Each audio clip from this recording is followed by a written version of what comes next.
Hi everyone. So we had our examination on 1st of March, that is last month हमारा examination हुआ था December 2024 का, but we haven't got the results till now.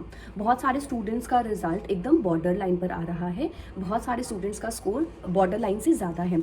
So if you are getting marks beyond the border line जो हमारा हर साल का cut off होता है उससे ज़्यादा, it's better that you wait for the results. But अगर if you feel like that you're not getting good results, so it's better कि आप अपनी प्रेपरेशन को दोबारा स्टार्ट करें. लाइक बहुत सारे स्टूडेंट्स से मैसेज कर रहे हैं that ma'am we are getting 67 marks 68 marks, should we wait for the results और should we start off with the preparation. So it's better that you start with the preparation because हर साल के according अगर हम देखें so 67 68 70 marks is not appropriate for us to qualify the examination, right.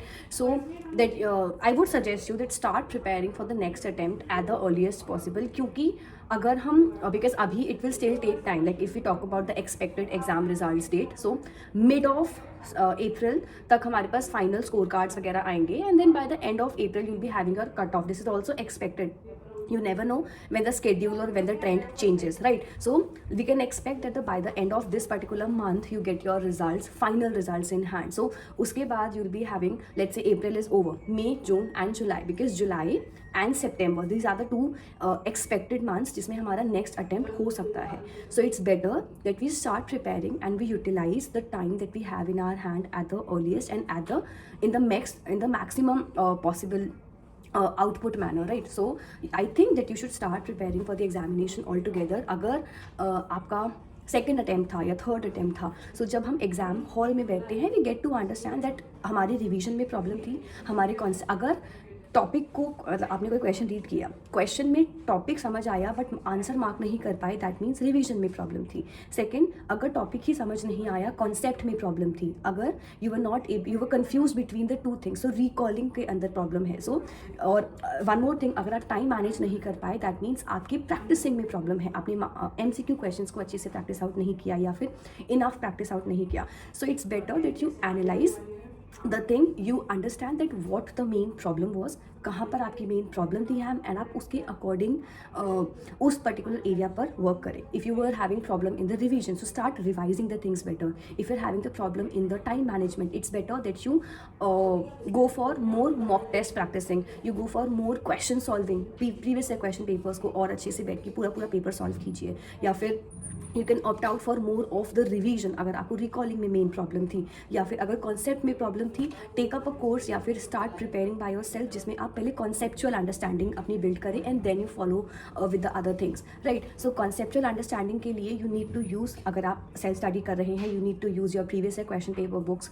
You need to use the standard books. अगर आप वैसे तैयारी कर रहे हैं, botany cider have its own notes module, you can take up these as well. अगर आपको सिर्फ कॉन्सेप्चुअल अंडरस्टैंडिंग करनी है और आपको खुद पढ़ना है, अगर आपको फुल कोर्स की requirement है, so there are various options out there. Botany Cider also have a number of courses, you can check it on this. You can choose down the things according to your requirement, according to what you need for the preparation, कैसे आपको strengthen out करना है, right. Same goes because अभी मई में DPT का भी exam होगा और जिन्होंने CSIR का एग्ज़ाम दिया है मेजरली वो DPT का एग्ज़ाम देते हैं. कंडीशन, अगर आपको बायोटेक फॉर्मेट के अंदर ज़्यादा इंटरेस्ट है, so you can go forward and आप DBT के लिए भी इक्वली तैयारी स्टार्ट कर सकते हैं. So you should like identify what is required and then you should start preparing and then you should start working on the things in the similar pattern, right. So expected time अगर हम सोचें कि कब तक हमारा exam हो सकता है, कब तक हमारे पास रिजल्ट आ सकता है, so it would be by the end of this particular month, that is by the end of April. और अगर हम next attempt की बात करें, so it would be by the end of July, August, like August and September के अंदर ही exam होने के चांसेस हैं. So in this video we have discussed about the expected dates as well, the expected next attempt as well, the things that you should be doing अगर आपका बहुत कम score आ रहा है. So plan out your things accordingly and start your practicing, start your revision, start your preparation all together in the similar pattern.